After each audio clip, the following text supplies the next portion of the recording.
اور محنت ہی نہیں بلکہ آگے جا کر وہ محنت پر کامیابی کا یقین رکھتا ہے. یہ بڑی اہم بات ہے، تب جا کر تبدیلی آیا کرتی ہے. یہ 3 طبقے ہوتے ہیں. ہمیں پہلا سوال تو اپنے سے یہ کرنا ہے، ہم اس میں کن میں ہیں؟ ہم اس میں کن میں ہیں؟ نمبر 1 مایوس لوگوں میں. نمبر 2 بات کرتے ہیں، تھوڑا کام بھی کرتے ہیں لیکن امید نہیں ہے کامیابی کی، کیونکہ کفر چاروں طرف سے ٹوٹ پڑا ہے اس وقت پوری دنیا میں مسلمانوں پر، اس لیے امیدیں ہار بیٹھے ہیں. اور نمبر 3 تیسرا وہ طبقہ جو بات کرتا ہے، کام کرتا ہے، تبدیلی کے لیے اس کے اندر امنگیں ہیں، اور وہ باحوصلہ، وہ عالی حوصلہ رکھنے والا طبقہ ہے. وہ کہتا نہیں ہار تھوڑی ماننی ہے، کامیابی تو ہونی ہے، انشاءاللہ کرو، محنت کرو. یہ بڑی ضروری بات ہے. یاد رکھیے تبدیلی کے لیے بنیادی طور پر 2 باتیں تو درکار ہیں ہی. نمبر 1 راستہ صحیح ہونا چاہیے، یہ بھی بڑی ضروری بات ہے. راستہ صحیح ہونا چاہیے.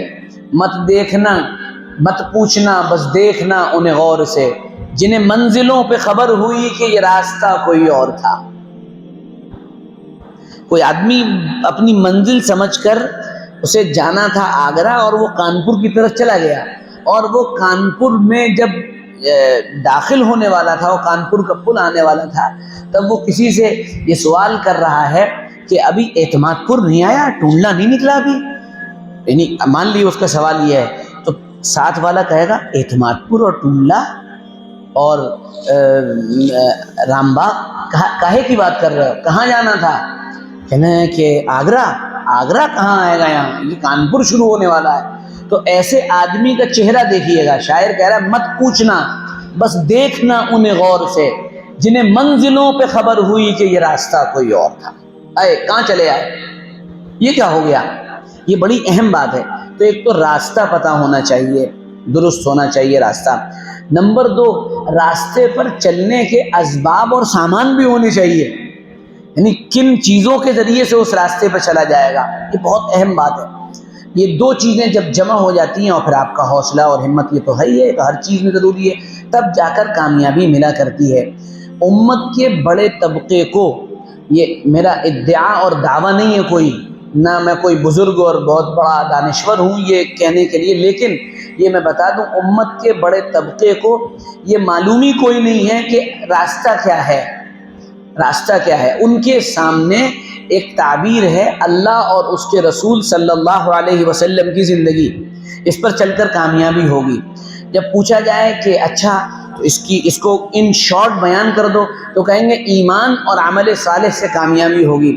لیکن میری سب سے بڑی عاجزانہ درخواست ہے، اگر یہ میری بات علماء تک پہنچ جائے، میں طالب علم ہوں، میری ایک درخواست ہے کہ علماء ایمان کو تو جانتے ہی ہیں، یہ تو نارمل کامن چیز ہے بالکل، لیکن اگر آپ عالم ہیں تو عمل صالح کی ڈیفینیشن ذرا 50 تفسیروں سے رجوع کر کے نکالیے گا. عمل صالح کیا ہے؟ نیک عمل کسے کہتے ہیں؟ جب یہ پتہ چلے گا تبھی تو پتہ چلے گا ہم عمل صالح کرنا ہے نہیں کرنا ہے. کیونکہ عمل صالح کی ڈیفینیشن اس لیے ضروری ہے کہ کبھی کبھی آپ کوئی کام کر رہے ہوتے ہیں اور وہ کام عمل صالح سمجھ کے کر رہے ہوتے ہیں، اور وہ حقیقت میں عمل غیر صالح ہوتا ہے، اس کی ضرورت نہیں ہوتی. مولانا سجاد صاحب دامت برکاتہم اکثر یہ بات فرمایا کرتے ہیں، اور مجھ سے مولانا نے باقاعدہ یہ بات فرمائی، مجلس میں موجود تھا میں، مجھ سے کہا کہ مولوی صاحب ہوتا یہ ہے، ہماری قوم کا حال یہ ہے، جو کام 50 سال پہلے کرنے کے تھے وہ اب کر رہے ہوتے ہیں، یا جو کام 50 سال بعد کرنے کے ہیں اسے اس وقت کر رہے ہوں گے. آج کے دور میں کیا کام کرنا ہے یہ انہیں پتہ ہی کوئی نہیں ہے. بہت بڑا مسئلہ ہے، بہت بڑا مسئلہ ہے، سوچنے کا مسئلہ ہے. جن لوگوں کو اللہ نے ذہن، دماغ اور تعقل، تفکر کی صلاحیت عطا فرمائی ہے، یہ ان کے لیے سوچنے کی چیز ہے عمل صالح کسے کہتے ہیں. بڑی لمبی چوڑی تفصیل ہے اس کی، ایسا نہیں. اب عمل صالح کی تفسیر نارمل تو یہ کر دی جاتی ہے کہ جناب رسول اللہ صلی اللہ علیہ وسلم نے اسے بتایا اور کیا. ہاں بالکل کیا، لیکن موجودہ دور میں کیا یہ کام بھی عمل صالح کہلائے گا یا نہیں کہلائے گا، اسے کون طے کرے گا؟ اسے علماء اور مجتہدین طے کریں گے، اس دور کے زبردست لوگ طے کریں گے۔ میں ایک چھوٹا سا اشارہ کر رہا ہوں بس، باقی آپ سمجھدار لوگ ہیں اور سمجھ جائیں گے۔ قرآن نے اشارہ کیا وَأَعِدُّوا لَهُم مَّا اسْتَطَعْتُم مِّن قُوَّةٍ وَمِن رِّبَاطِ الْخَيْلِ تُرْهِبُونَ بِهِ عَدُوَّ اللَّهِ وَعَدُوَّكُمْ أَعِدُّوا لَهُم مَّا اسْتَطَعْتُم مِّن قُوَّةٍ، تم تیاری کرو جتنی تم طاقت رکھتے ہو۔ تیاری کس چیز کی؟ کس چیز کو حاصل کرنے کی؟ قوت کی۔ قوت کیا ہے حضرت؟ قوت کسے کہا جاتا ہے؟ قوت کسے کہتے ہیں؟ یہ بڑا سوال ہے، یہ بڑا سوال ہے اور اسے ہمیں سوچنا چاہیے، ہم سوچ نہیں پاتے ہیں اسے۔ قوت کہا جاتا ہے اپنی بات کو امپلیمنٹ کر دینے اور لاگو کر دینے کا جو ایک ملکہ ہوتا ہے، جو ایک طاقت ہے، اس کو قوت کہا جاتا ہے۔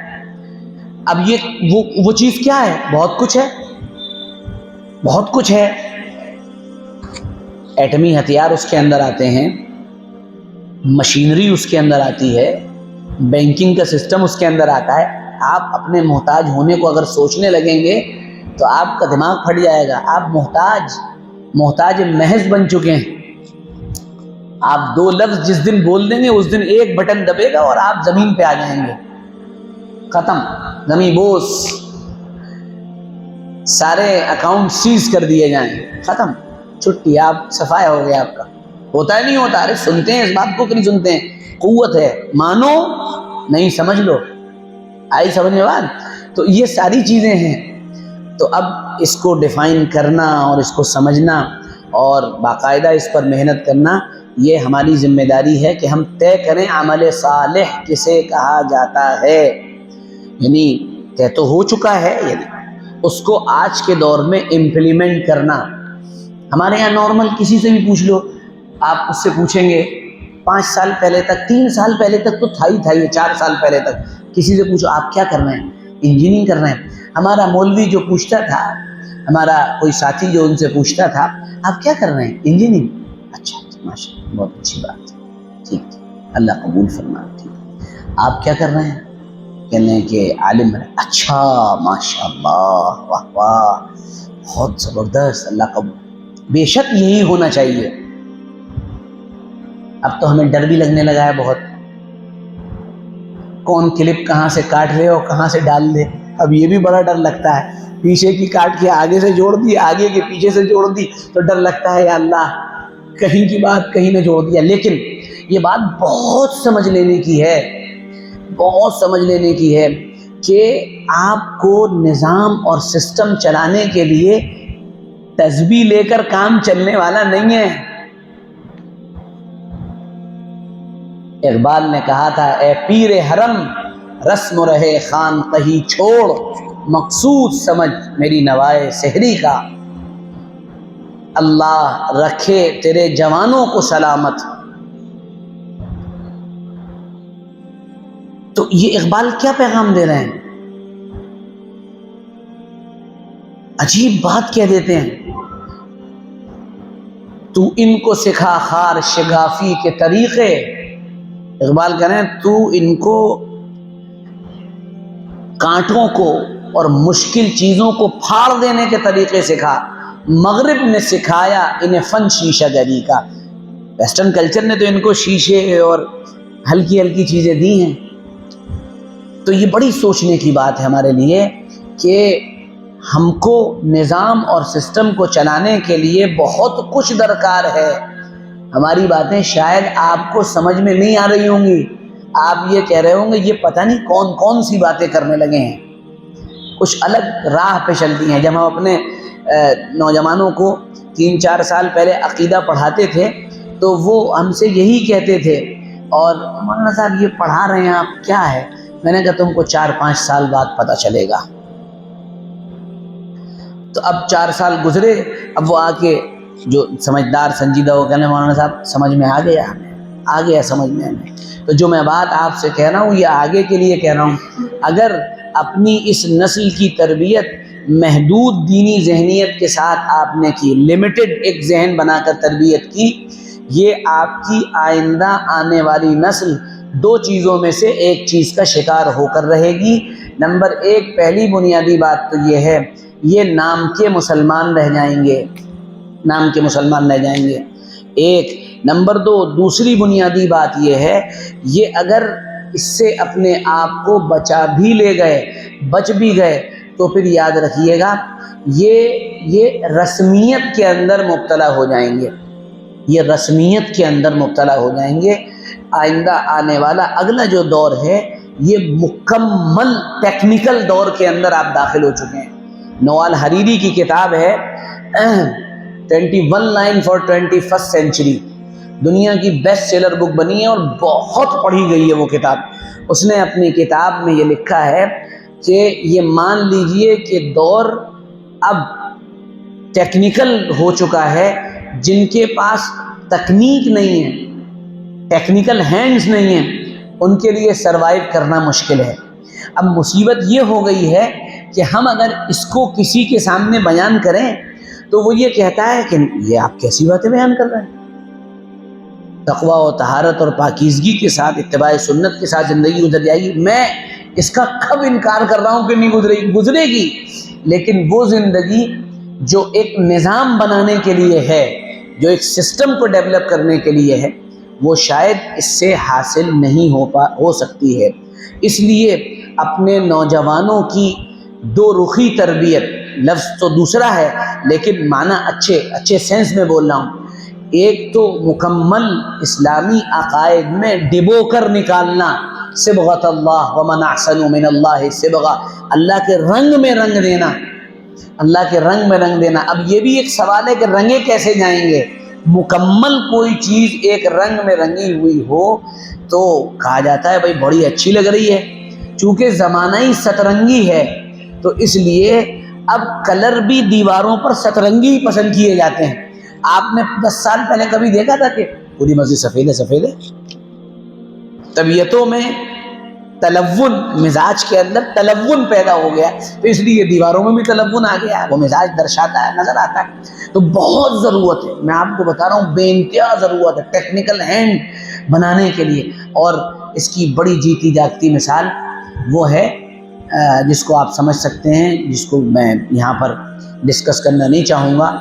جن لوگوں نے اللہ کے حکم سے بڑی کامیابی گزشتہ سال حاصل کی ہے، ان لوگوں نے اپنے اسی دور میں، جس دور میں وہ محنتیں کر رہے تھے، اپنے 4-5 ہزار لوگوں کو باہر ملکوں میں بھیج کر دنیا کی اعلیٰ یونیورسٹی سے انجینئرنگ کی مختلف برانچز کے اندر ان کو زبردست مہارتیں دلوائیں اور پھر ان لوگوں کو واپس بلوایا تاکہ سسٹم اور نظام ڈیولپ کیا جا سکے۔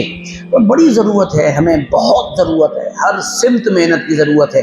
علماء کی الگ ضرورت ہے، حفاظ کی الگ ضرورت ہے، قاری جو ہیں ان کی الگ ضرورت ہے، لکھنے والوں کی الگ ضرورت ہے، صحافیوں کی الگ ضرورت ہے، اسپیکرز کی الگ ضرورت ہے، ڈیولپرز کی الگ ضرورت ہے، ہر چیز کی ضرورت ہے۔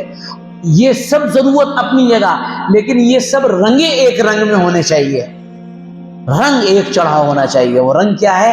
اللہ کا رنگ ان کے اوپر چڑھا ہونا چاہیے، محمد الرسول اللہ صلی اللہ علیہ وسلم کی مبارک زندگی کا رنگ ان کے اوپر چڑھا ہونا چاہیے۔ یہ ہے دراصل اس دور کا بڑا مطالبہ، عبدیت ان کے اندر ہونی چاہیے۔ یہ ایک پورا ٹاپک ہے اور المیہ یہ ہے کہ اس کو کیسے 1 گھنٹے کے اندر سمیٹا جائے، یہ بھی بڑا مشکل ہوتا ہے، اس لیے میں نے اشارات کر دیے۔ تو ہم آگے چلتے ہیں۔ تبدیلی کے سلسلے میں جو بات ہماری چل رہی تھی، اگر آپ کے ذہن میں کوئی خیال آتا ہے، کوئی سوچ آتی ہے، تو وہ سوچ اچھی سوچ ہے تو اللہ کا انعام ہے، اس کو ڈکلائن نہیں کر دینا چاہیے، اسے کاٹ نہیں لینا چاہیے، بلکہ اس اللہ کے انعام کو لکھنا چاہیے۔ حضرت تھانوی رحمۃ اللہ علیہ برابر میں پین اور کاغذ اور پینسل رکھ کے سویا کرتے تھے۔ کسی نے کہا حضرت یہ کیا ہے؟ کہ رات کو بھی کوئی چیز ذہن میں آتی، اٹھتا ہوں لکھ لیتا ہوں کہیں یہ نکل نہ جائے، اور پھر اس کے بعد ایسی تھوڑی لکھنی ہے 1000 کتابیں۔ سمجھ میں آ رہی بات؟ ہاں، ابھی ہم کہتے ہیں کہ یہ کام جارج برنارڈ شاہ کرتا تھا تو کہتے ہیں کہ یہ بزرگوں کے خلاف بول دیا آپ نے، تو میں نے اسی لیے حضرت تھانوی رحمۃ اللہ علیہ کا حوالہ دیا، آپ پڑھ سکتے ہیں ان کی کتاب میں جا کر، ان کی سوانح حیات میں آپ پڑھ سکتے ہیں اسے۔ تو جو بھی خیال آئے کہ ہم یہ کر سکتے ہیں، آپ اسے لکھ لیجئے، ڈائری ضرور بنائیے، لکھ لیجئے، نہیں یہ ہو سکتا ہے، یہ ہو سکتا ہے، یہ کیا جا سکتا ہے، اسے لکھیے اور پھر اس پر ڈسکس کریے، اس پر بات چیت کریے اپنے حلقے میں، اپنے علماء سے، اچھے لوگوں سے، دانشوران سے کہ یہ میرے ذہن میں خیال آیا کہ یہ صحیح رہے گا یا نہیں رہے گا، اس کے اندر اصلاح ہو سکتی ہے نہیں ہو سکتی، یہ باتیں کرنی چاہیے. خیر، تو اب اس کے بعد اگلا جو سوال پیدا ہوتا ہے کہ تبدیلی جو آئے وہ کیسے آئے. اب ادھر آپ کو نعرے سنائی دیں گے اور الگ الگ نعرے. تو پہلے تبدیلی پر تھوڑی سی بات یہ کرتے ہیں کہ تبدیلی کو انگریزی میں کیا کہتے ہیں. انگریزی میں چینج کہتے ہیں. آپ نے سنا ہوگا چینج. بھائی چینجز ہونے چاہیے، سسٹم میں چینجز ہونے چاہیے، اور نظام میں چینج ہونا چاہیے، فلانے میں چینج ہونا چاہیے. اس میں آپ نے سنا ہوگا حتیٰ کہ یہ لفظ مغربی دنیا کے اندر، ویسٹرن دنیا کے اندر اب یہ ایک سبجیکٹ بن گیا، ایک موضوع بن گیا. اس پہ بڑا کام ہو رہا ہے. چینج چینج چینج، تبدیلی تبدیلی. لیکن اس تبدیلی پر بات کرنے سے پہلے ایک سوال اور بھی ہے، اور وہ سوال یہ ہے کیا ہر تبدیلی صحیح ہوتی ہے؟ کیا ہر نئی چیز اچھی ہوتی ہے؟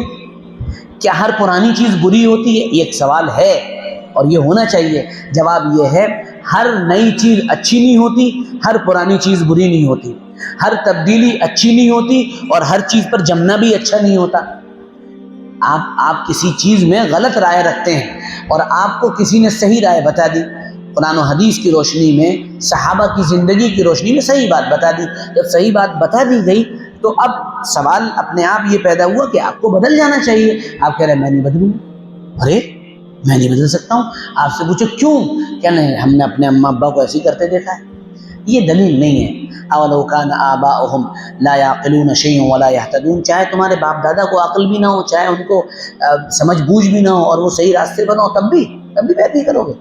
یہ تو نادانی کی باتیں ہیں نا، غفلت کی باتیں.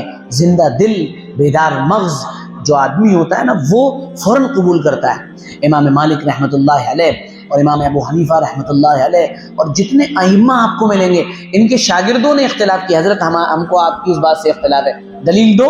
دے دی، ٹھیک ہے، ہم پیچھے ہٹ جاتے ہیں، تمہاری بات صحیح ہے. تو یہاں لڑائی ہٹ کی نہیں ہے، انا کی نہیں ہے، میں کی نہیں ہے. نہیں صاحب میں کیسے بدلوں؟ نہیں، یہاں لڑائی دلیل کی ہے. دلیل مضبوط ہے، چھوڑ دو.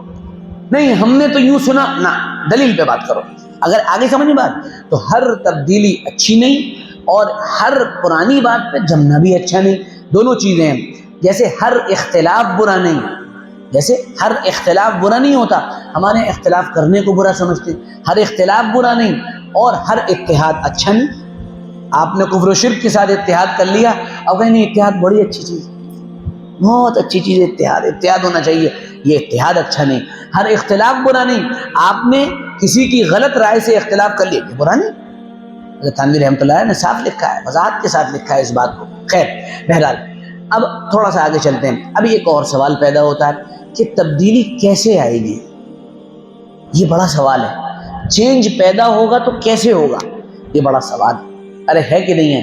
دیکھیے آپ کے ذہنوں میں جتنے سوالات اٹھے یا اٹھ رہے ہوں گے، میں ہر سوال کو اٹھا کے جواب دینے کی کوشش کروں گا. اور وہ سوال اس لیے اٹھنا چاہیے کہ انسان جب تک ان دل میں دبے ہوئے سوالات کو حل نہیں کرے گا، خلش باقی رہ جائے گی، کانٹا باقی رہ جائے گا. یہ سوال نہیں حل ہوا ابھی، اور آگے سوالات اسی لیے چلتے رہنا چاہیے. تو تبدیلی کیسے آئے؟ اب یہ ایک پوری لائن ہے، یہاں سے یہاں تک ایک لائن لگی ہوئی ہے. کیا لائن لگی ہوئی ہے؟ کسی نے کہا تعلیم سے تبدیلی آ جائے گی، آتی ہے. کسی نے کہا کہ تعلیم ہو اور ٹیکنیکل تعلیم ہو، اس سے تبدیلی آ جائے گی. سبحان اللہ.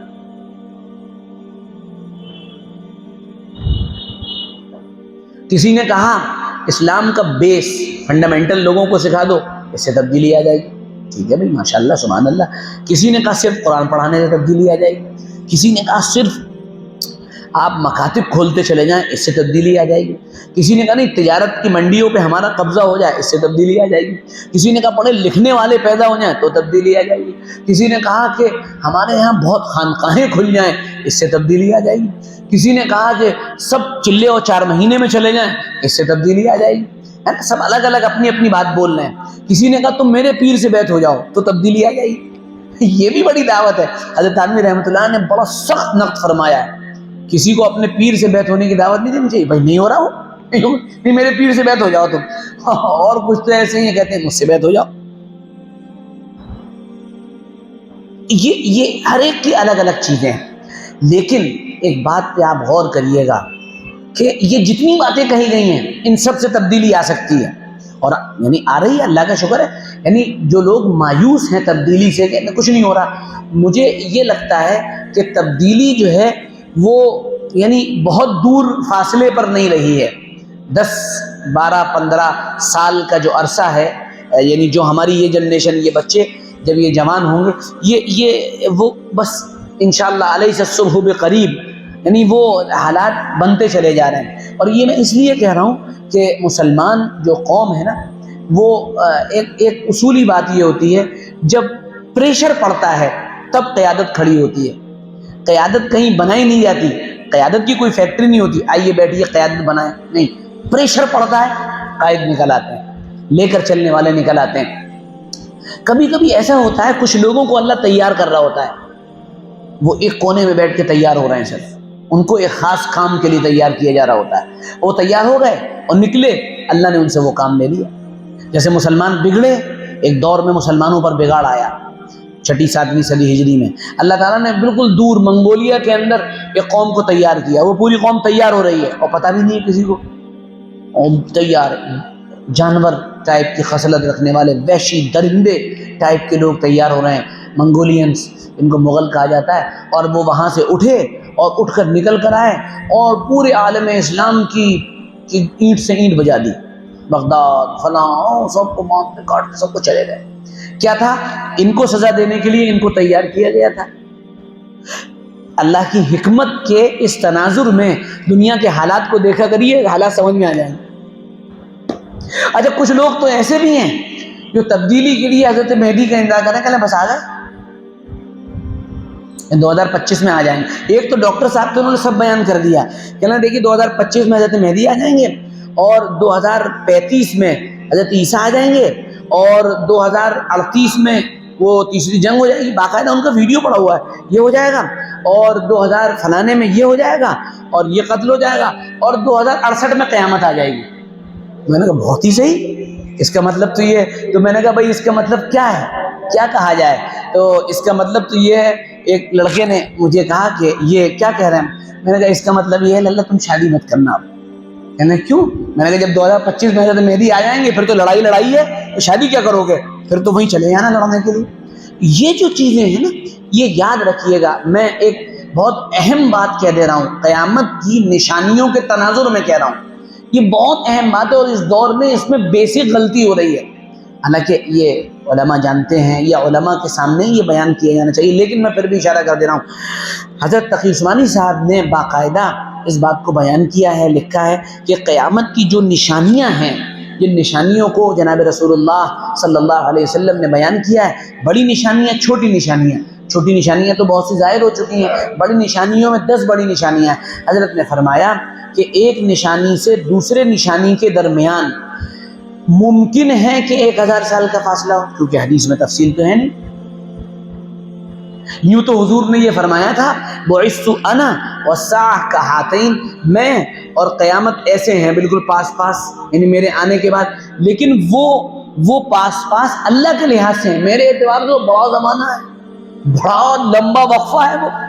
بھائی ہمارے 70 سال بھی بہت ہوتے ہیں، 70 سال میں ایک آدمی اچھی زندگی، ایک کامیاب زندگی گزار جاتا ہے۔ 63 سال ایک نارمل عمر ہے آدمی کی، جس میں سب کچھ کر سکتا ہے آدمی، ٹھیک ہے؟ تو یہ بڑی سوچنے کی بات ہے، خاص کر ہمارے وہ بزرگان دین، وہ علماء جو اس سلسلے میں کام کر رہے ہیں، علامات قیامت کے سلسلے میں، ان کو ہمارے بزرگ اور محقق علماء نے متنبہ کیا ہے کہ بھائی دیکھو، اس سلسلے میں زیادہ سختی سے کام لینے کی ضرورت نہیں کہ بس یہ ہو گیا تو اب یہ ہو جائے گا۔ ہاں، یہ بالکل صحیح بات ہے کہ حالات کا رخ بڑا عجیب و غریب ہے اس وقت۔ ایک یعنی مجھے بڑی حیرت ہوئی، ایک ہمارے بڑے عزیز ملنے والے ہیں، وہ یہاں کے حالات سے کچھ پریشان ہیں، انہوں نے ترکی ہجرت کرنے کا ارادہ کیا کہ میں ترکی چلا جاؤں گا بھائی، اور اللہ نے انہیں بڑا نوازا بھی ہے، تو وہ ترکی کی 2-4 چکر بھی مارا ہے، دیکھ لو ذرا حساب کتاب صحیح آ رہا ہے نہیں آ رہا، زمین لے لو۔ تو وہ جب زمین لینے کا ارادہ کیا انہوں نے، تو وہ ایک بہت بڑے عالم کے پاس پہنچے، مجھے نہیں معلوم ان عالم نے یہ بات کہی، لیکن انہوں نے مجھ سے انہی کے حوالے سے نقل کی۔ تو انہوں نے کہا کہ حضرت میرا ارادہ یہ ہو رہا ہے کہ یہاں کے حالات تو اچھے نہیں ہیں، تو میں یہ سوچتا ہوں کہ میں ترکی چلا جاؤں۔ اور وہیں رہوں، وہاں پر حساب کتاب صحیح آ رہا ہے، اپنا بزنس وہیں پر ہو جائے گا، وہیں رہیں گے۔ تو ان عالم صاحب نے کہا ترکی جا رہے، کیوں جا رہے ہو، کیا حالات، کہنے قیامت سے پہلے تو ترکی کا بھی زوال ہونا ہے، اس لیے مت جاؤ۔ اور وہ بہت بڑے عالم ہیں، یہ ہمیں کیسے معلوم ہو سکتا ہے کہ ترکی کا زوال، وہ والا زوال اب ہو رہا ہے؟ یہ بڑا مسئلہ ہے۔ یاجوج ماجوج کو کچھ نے کہہ دیا، آ گئے بڑے محقق علماء نے کہہ دیا کہ یاجوج ماجوج یہ یورپین قومیں ہیں جو آ گئی ہیں۔ بڑے مغالطے ہوتے ہیں، ان مغالطوں سے اللہ ہماری آپ کی حفاظت فرمائے، ہے نا۔ تو یہ بڑی سمجھنے کی بات ہے، ہم اس کو بہت ہی سمجھتے ہوئے چلیں۔ تو جو بات ہماری اور آپ کی چل رہی تھی وہ یہ تھی کہ تبدیلی کے سلسلے میں ہر ایک نے اپنی بات کہی ہے، لیکن ہمارے اور آپ کے سمجھنے کے لیے یہ ضروری ہے کہ تبدیلی کے اس بنیادی نقطے پر ہم پہنچ جائیں جہاں سے تبدیلی شروع ہونی ہے، جہاں سے پیچ کسا جانا ہے۔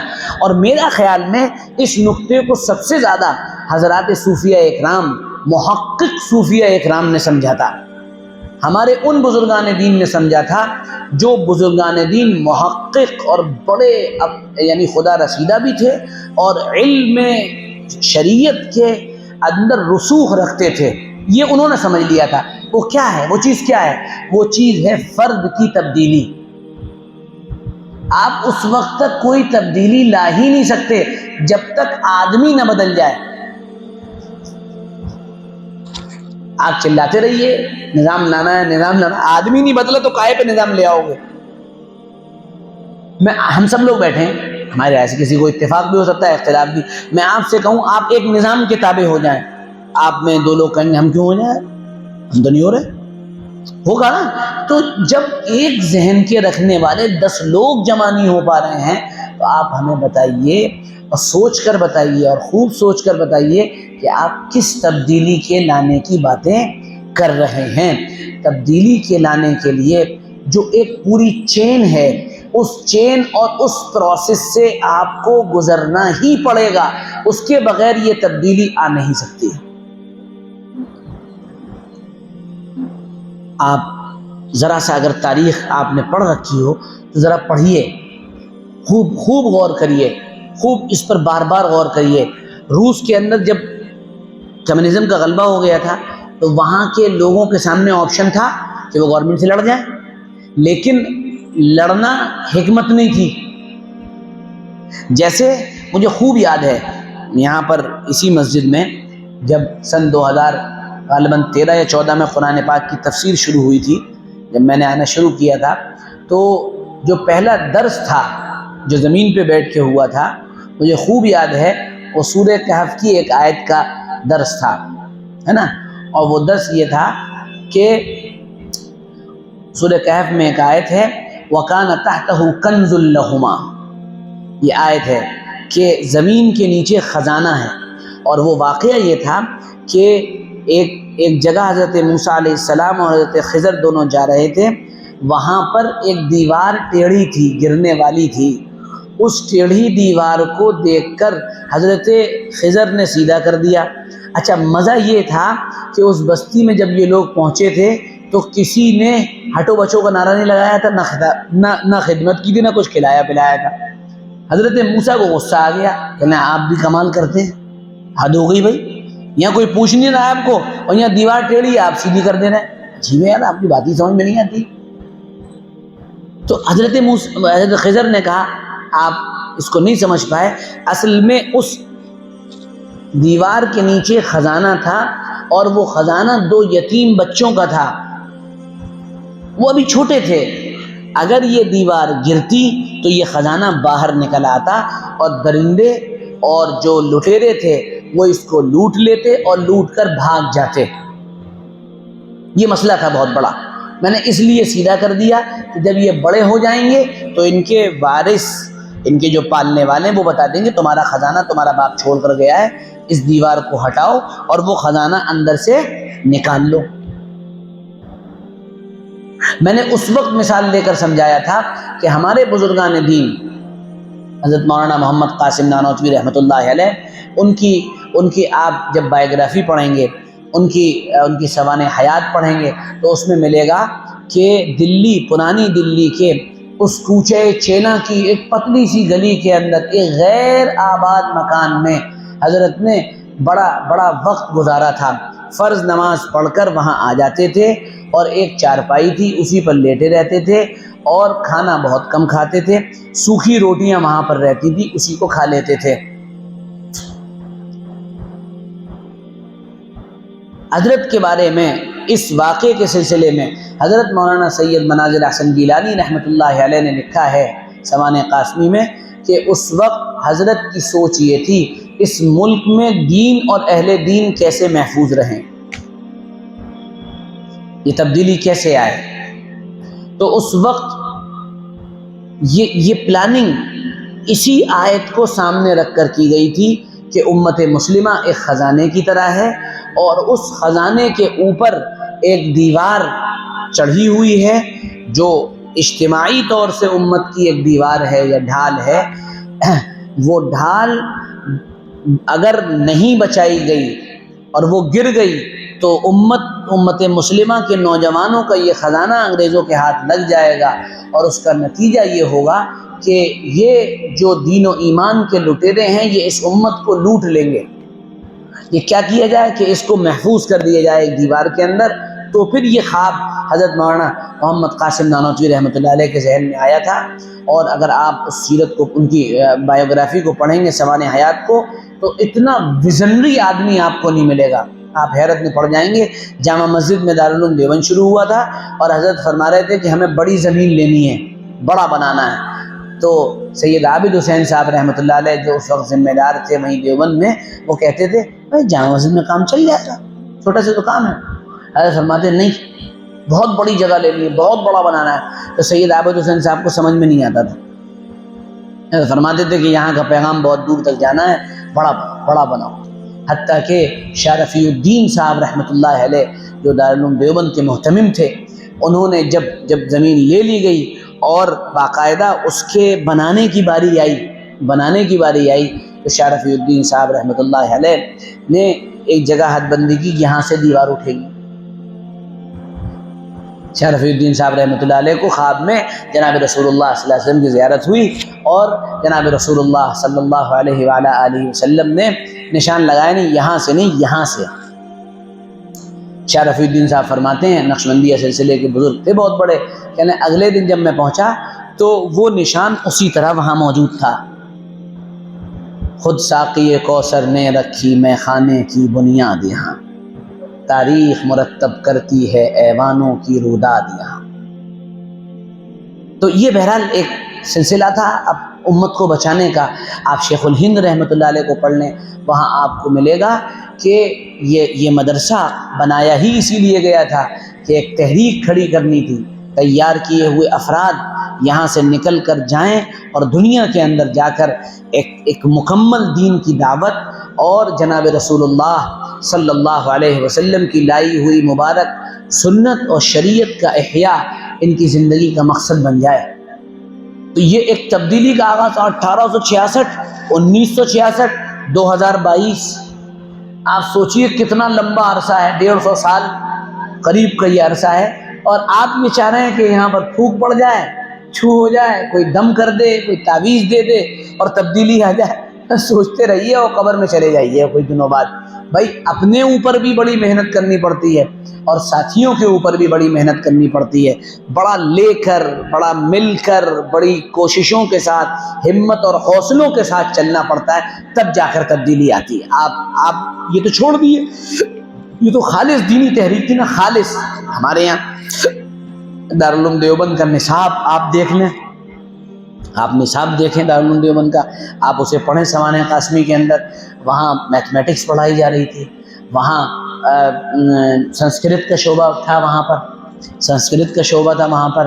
حضرت نانوتوی رحمۃ اللہ علیہ حج کرنے کے لیے تشریف لے گئے، جہاز میں انگریز سے ملاقات ہوئی، اس نے سوالات کیے، حضرت نے اس کو جواب دیے، بیچ میں میڈیٹر تھا، وہ ترجمہ نہیں کر پایا صحیح، حضرت سمجھ گئے کہ یہ ترجمہ نہیں کر پا رہا ہے، میری بات نہیں پہنچا پا رہا ہے، میرا میسج نہیں کنوے کروا پا رہا ہے۔ حضرت نے ارشاد فرمایا کہ آج احساس ہوا کہ ہمارے مدرسے میں انگریزی زبان کا بھی شعبہ ہونا چاہیے۔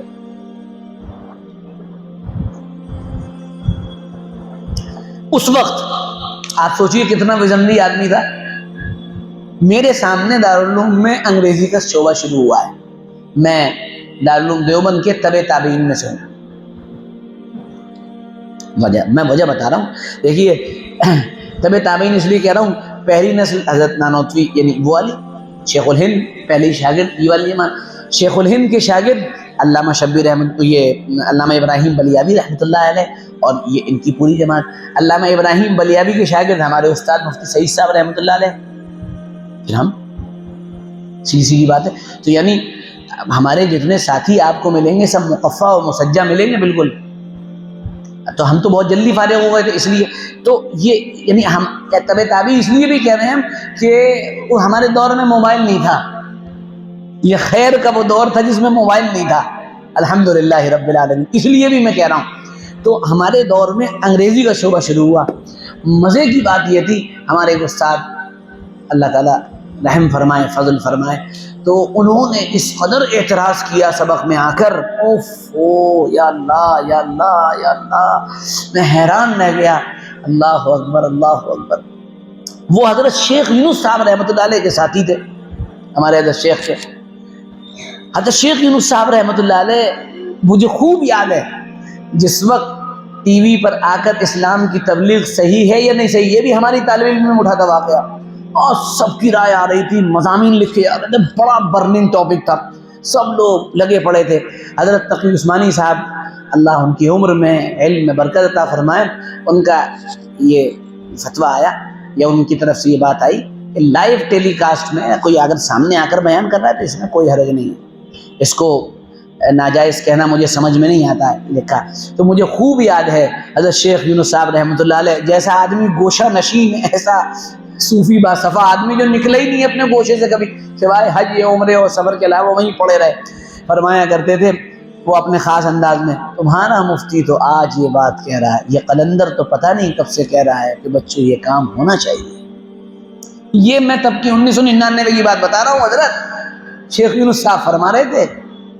اچھا وہ اس وقت فرما دیا, وہ فرمانا لوگوں کے سامنے نہیں آ پایا, نہیں تو شیخ یونس صاحب بھی ناپ دیے جاتے. بڑا مسئلہ ہے, بڑا مسئلہ ہے. اور اقبال نے دو شعروں میں اس کو حل کر دیا ہے. طرز کہن پہ اڑنا, آئین نو سے ڈرنا. پرانے طرز پہ جمے رہنا نہیں, سب چھوڑیں گے نہیں, بالکل ہٹ جاؤ, ہٹو بچو بالکل. آئین نو سے ڈرنا, کوئی بھی نیا قانون آ رہا نہیں, اس کو مطلب ہے نا. منزل یہی بڑی ہے قوموں کی زندگی میں, کہ نا یہاں پر اگر فیصلہ نہیں ہوتا ہے تو پھر قومیں وہاں پر سے ٹوئسٹ ہو جاتی ہیں, پھسل جاتی ہیں. یہ کاروان ہستی ہے تیز گام ایسا, وہ کہہ رہے ہیں یہ دنیا بہت تیزی کے ساتھ آگے جا رہی ہے, قومیں کچل گئی ہیں اس کی روا روی میں, اگر نہیں آئے تو ختم, نکل جائے گی. بھائی 150 کی اسپیڈ سے 140 کی اسپیڈ سے راجدھانی آ رہی ہے آپ کے سامنے, آپ اس کے سامنے کھڑے ہو جاؤ گے کہ نہیں میں کھڑے ہو کے روک لوں گا, ختم, ہٹ جاؤ. آپ کو اسے پکڑنا ہے تو اس اسٹیشن پہ پہنچنا پڑے گا اور ٹکٹ کروانا پڑے گا اور پھر بیٹھنا پڑے گا, تب آپ اس رفتار سے چل پائیں گے. ہاں وہاں جا کے اپنا ماحول بنانا سب کچھ کرنا یہ آپ کی ذمہ داری ہوتی ہے. تو یہ بہت بڑا مسئلہ ہے کہ تبدیلی کی جو شروعات ہمارے بزرگان دین جہاں سے چاہتے ہیں, وہ تبدیلی کی شروعات پہلا قدم خود انسان کی اپنی ذات ہے اور اپنا نفس ہے. یہاں سے تبدیلی شروع ہوتی ہے. اگر یہاں پر قدم نہ رکھا گیا تو پھر اگلے قدم آپ رکھ نہیں سکتے ہیں. بڑا لمبا یہ ٹاپک ہے, اور میں نے ہمارے طلباء کچھ جملہ میں تھے, ان سے انہوں نے اس طرح کے سوالات کیے تھے, میں نے انہیں کوئی 1.25 گھنٹے کے اندر یہ پورا پروسیس سمجھایا تھا کہ تبدیلی کیسے. انشاءاللہ آپ کے اٹاوہ شریف میں بھی آئیں گے سمجھانے کے لیے, کوئی موقع اگلے مہینے میں ملا تو انشاءاللہ یہاں بھی آئیں گے تاکہ بات سمجھ میں آ جائے. تو یہ جو تبدیلی اور قرآن پاک, اس میں جو ایک آیت تھی, میں نے اسی آیت کی تفسیر بیان کی ہے, آیت نہ پڑھی ہو لیکن آیت, ان اللہ لا یغیر ما بقوم, اللہ اس قوم کو نہیں بدلتا ہے حتی یغیروا ما بانفسہم, یہاں تک کہ وہ خود کو نہیں بدل لیتے ہیں. یہ قوم کا بھی پورا معاملہ ہے اور ایک فرد کا بھی معاملہ, ایک آدمی کا بھی معاملہ ہے. یہ سوشل معاملہ بھی ہے, انڈیویجول معاملہ بھی ہے. جب تک میں خود کو نہیں بدلوں گا تبدیلی کہیں سے نہیں آئے گی. کتنے بھی بڑے بزرگ کے پاس آپ چلے جائیں بیٹھ جائیں، اس نے کہا معمولات پورے کریں، 3 تسبیحات پوری کریں، تلاوت کریں، وہ تو کر نہیں رہے۔ اور اس کی مثال شاید گزشتہ ہفتے ہم نے دی تھی، گزشتہ مہینے، بہت بڑھیا مثال ہے، اس کو دے کر ہم بات پوری کریں گے۔ وہ بات یہ ہے کہ ایک صاحب جی تھے، وہ ایک بزرگ کے پاس پہنچے، کہنے حضرت دعا فرما دیجیے۔ کہا کیا دعا کریں؟ کہنے حضرت بیٹا ہو جائے، انشاءاللہ دعا کریں گے۔ پھر آئے، 15-20 دن گزرنے کے بعد حضرت دعا فرما دیجیے بیٹا ہو جائے۔ ہاں ہوا نہیں، کوئی شروعات نہیں۔ پھر آئے 3 مہینے کے بعد، حضرت دعا فرما دیجیے بیٹا ہو جائے۔ بہت اچھی بات ہے دعا۔ بھئی ایسا کرو تم اپنی بیوی کو لے کر آنا، ہم دونوں کو تعویذ دیں گے انشاءاللہ، تو اس تعویذ کا بڑا نفع ہوگا۔ کہنے بیوی؟ کہنے حضرت شادی بھی ہوئی ہے اصل میں میری ابھی۔ تو جو ابتدا اور جو شروعات ہے اگر وہی نہیں کریں گے ہم تو پھر تبدیلی کہاں سے آئے گی، چینجنگ کہاں سے؟ تو یہ تبدیلی اپنے اندر کرنی پڑے گی۔ تبدیلی کی بنیاد اپنی ہے، اور اس میں اپنے آپ کو اللہ سے جوڑنا یہ بنیاد ہے۔ اللہ سے جوڑنے کے لیے آپ کا روزمرہ کا معمول تلاوت کا، ذکر کا، دعا کا یہ ہونا ہی چاہیے، طے شدہ ہے، ہونا ہی چاہیے۔ اس کے بغیر آدمی آگے نہیں بڑھتا ہے، مرد ہوں کہ عورتیں آگے نہیں جا سکتی ہیں۔ اسی طرح معاملات صاف ہونے چاہیے۔ کبھی ہم نے تو بڑا دیکھا ہے زندگی کے بڑے وہ ہندی زبان میں کٹو سکتے ہیں، یہ بڑی سخت بات ہے کہ ہم نے یہ دیکھا کہ بڑے صاحب تسبیحات اور بڑے قبے جبے بھی ہیں اور بڑے صاحب تسبیحات بھی چل رہی ہیں ساتھ میں، لوگوں کا حق مارے بیٹھے، لوگوں کا حق دبا دیا ہے، پیسہ دبا لیا ہے، اور صاحب بڑے صاحب قربانیاں بھی دے رہے ہیں، لاکھوں کا قرضہ ہے۔ کسی نے کہا بھائی میرا قرضہ لوٹا دو، کہنا بھائی ہم سے کم سے قرضہ مانگ رہے ہو؟ کہنا بھائی قرضہ تو آپ کے اوپر ہے، دے دو، ہم سے بھی کوئی لے لے گا قرضہ، لے کے دکھائے۔ یہ حالات ہیں ہمارے۔ تو یہ بھیا ایسا مت بننا کہ تسبیح وسبیح سب شروع کر دی، ساری معاملات شروع کر دیے، لیکن ہم اپنے معاملات کو سدھارنے، معاملات بھی صاف ہونے چاہیے، کلیئرٹی ہونی چاہیے، صاف ستھرے معاملات بھی ہونے چاہیے، لوگوں سے اپنے تعلقات اچھے صاف ہونے چاہیے۔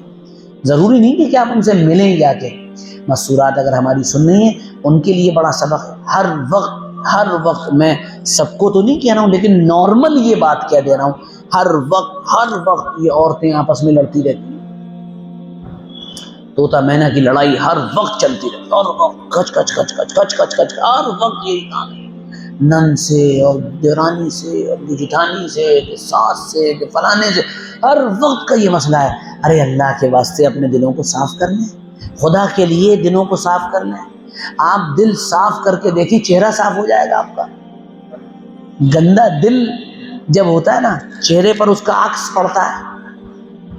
ہزاروں روپے کے کاسمیٹک جو ہے پر آپ پیسے خرچ کر رہے ہیں اور اس کے باوجود کچھ نہیں آ رہا ہے۔ یاد رکھیے، میں بات تو بڑی بول دے رہا ہوں لیکن ہے بھی بڑی عجیب سی۔ جیسی دنیا میں رہنا چاہتے ہیں وہ دنیا آپ کو خود بنانی پڑے گی۔ جیسی دنیا میں آپ رہنا چاہتے ہیں، جیسے ماحول میں، وہ ماحول خود بنانا پڑے گا آپ کو، وہ کوئی بنا کے نہیں دے گا آپ کو۔ اچھے ماحول بنائیے اور اپنے یہاں پڑھنے پڑھانے کا معمول بنائیے، تلاوت کا معمول بنائیے، مطالعے کا معمول بنائیے، اللہ سے جڑنے کا معمول بنائیے، اچھی مجلسوں میں جانے کا معمول بنائیے۔ جمعے کے بیانات میں پڑوس کے گھروں میں مسورات کے جمع ہونے کا ایک نظام قائم کریے۔ آپ ہر جگہ بیان سن لیتے ہیں، وہ نہیں سن پاتے، یہ کام کریں گے اور لگاتار اس پہ کام ہوگا۔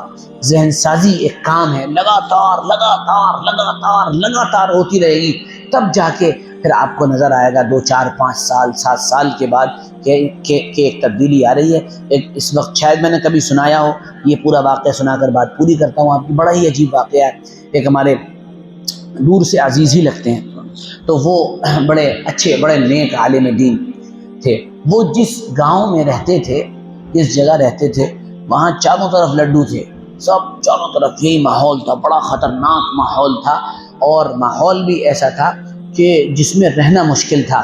تو انہوں نے کہا کہ اللہ کیا کام کیا جائے، کیسے کام کریں، یہ تو کام ہی نہیں کرنے دے رہے ہیں۔ تو انہوں نے اپنے گھر پہ اوپر رہائش بنائی، نیچے مدرسہ بنایا،